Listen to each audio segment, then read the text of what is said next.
Hello and welcome to your astrological vibrations for Monday, January 10th, 2021 by Gaia Blooming. I am Mimi and our energy mantra for today is I nurture my sense of soul responsibility. And before we dig into today's astro, I do want to look at this week ahead. So one of the big things for this week ahead is Mercury is going retrograde. So we have Mercury going retrograde on the 14th, on Friday the 14th. Very early in the morning, looks like 3:40 a.m. Pacific time is when we have the official retrograde process begin. However, we're in the shadow. We've been in the shadow. You've probably been feeling shenanigans for a while. I have been feeling shenanigans since way before, way before the shadow began. And I've heard from many of you also feeling the same. Mercury mischief is meant to shift us. It does not have to be a bad thing. I'm actually using other cards today. I could not find, actually, I know where they are, but I did not get my other cards. So we're using Wild Unknown Tarot. And one of the cards I have it's the Three of Wands. And in this card, I always think this card is a card of like divine lessons that are meant to help bring us contrast, to help support higher vision. And I'm really feeling that this week with this Mercury prep for retrograde.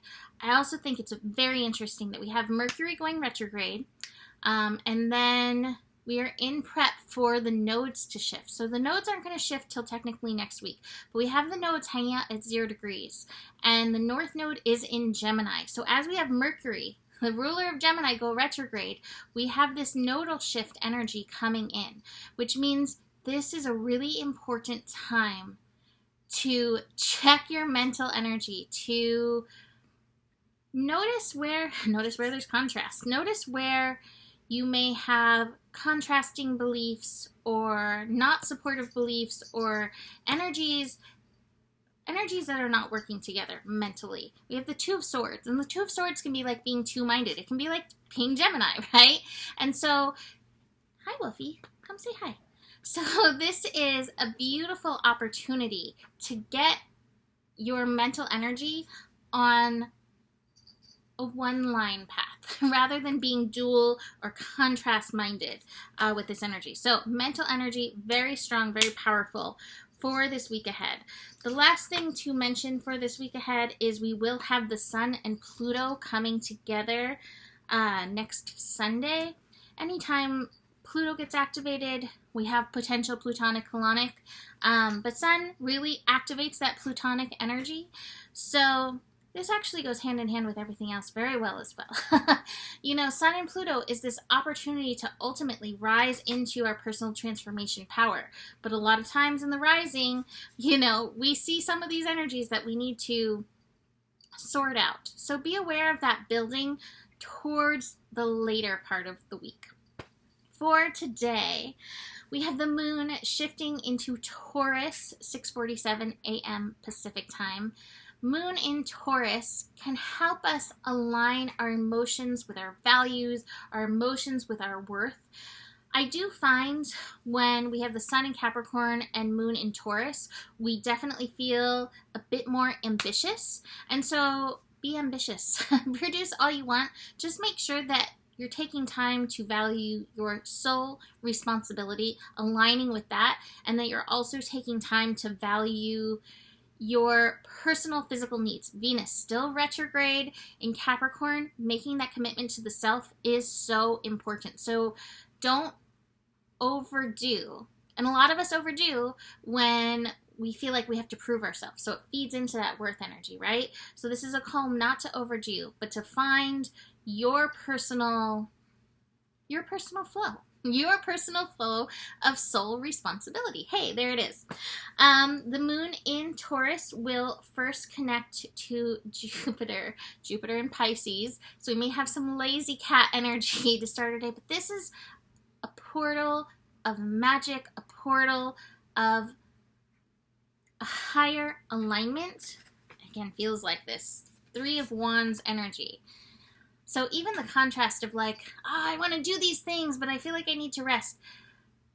there are studies that talk about like countries where they allow rest and have shorter days and all that, how much more productive they are, or if they're better paid. So if you have any say over that in your life whatsoever, see where you can feed into that and let that contrast help align you with another vision, higher vision.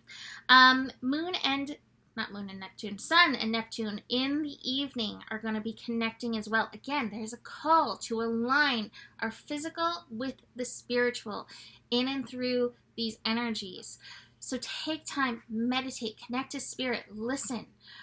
Where are you being guided?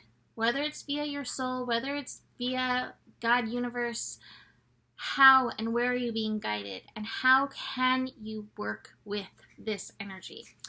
Speaking of flow, the last card I have is the Father of Cups. It's the King of Cups energy.